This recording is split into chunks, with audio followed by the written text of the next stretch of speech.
You? Better than I deserve. What's up? Well, so I'm grateful for you because a year ago I bought Financial Peace University. My husband and I went through it, and we have just become very intentional this year. Great. So I want to thank you for that.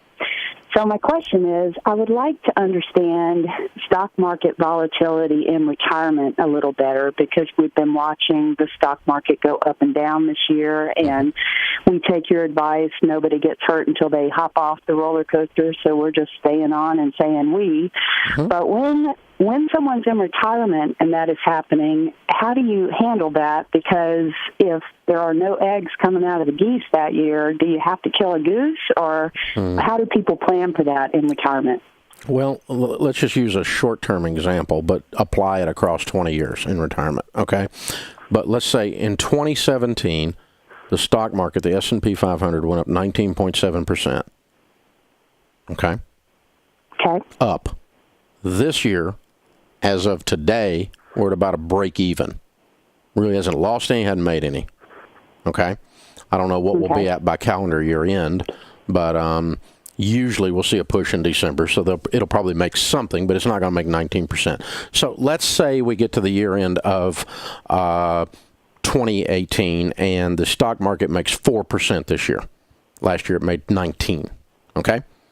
And you are set up to pull off 8%. Okay? I'm just making up a number. Then that's the eggs. You're pulling out 8% of eggs. But last year, you know, that would have left you 11 in there. 19 minus 11, right?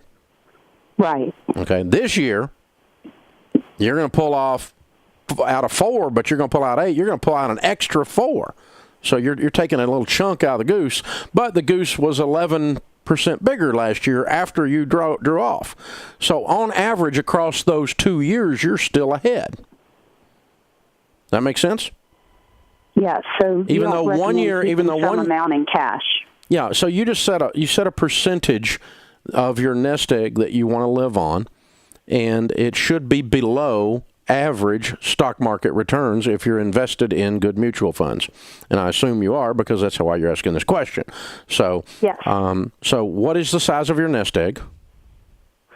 So right now we're not close to retirement. I'm 46. My husband is 44. Oh, okay. So this is theoretical. All right. So how much is in your nest egg now?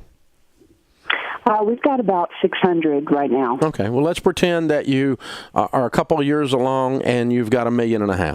Okay? Okay. 10% is $150,000 a year, right? Right. And what's your household income right now? About 200. Okay. All right. And so, you know, you can probably make it pretty good on 8% of $1.5 million, give or take. And as long as your returns are averaging more than 8%, I like to say 8% plus 4 for inflation, but so 12%, you know, or if you use 6%, I don't care. But whatever number you want to use that you're going to live off of, it has to be less than average stock market returns. And then some years you might cut into it. Other years you might replenish. Some years you might cut into it. Other years you might replenish. But if it averages 12 and you're pulling off 6, on average, you're going to grow over a period of 5 or 10, 20 years. It's going to grow if you're only pulling off half of what the returns are. But in a given year,